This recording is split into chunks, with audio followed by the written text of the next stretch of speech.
en el distrito de Puquiauria.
Recordando a un gran amigo, Alejandro Ozores Dionisio.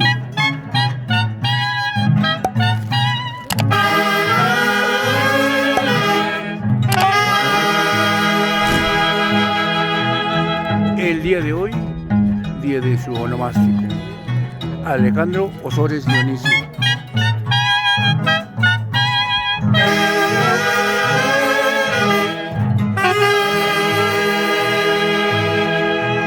El marco musical de la Orquesta Internacional Haces de Guayucachi.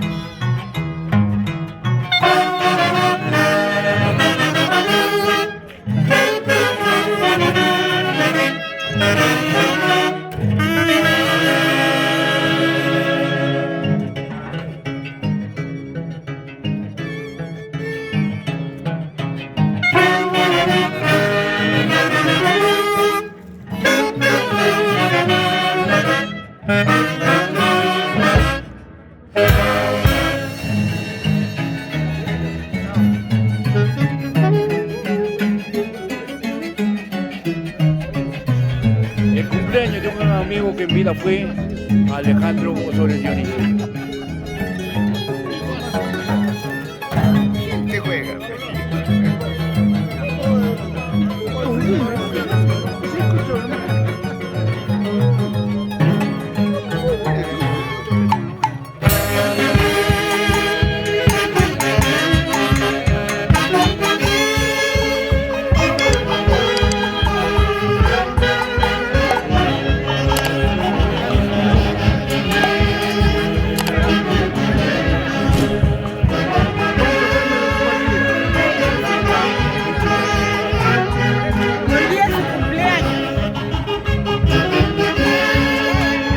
Nuestro gran amigo Alejandro Ozores Dionisio, quien partió hace 25 años al encuentro con el Divino, y el día de hoy,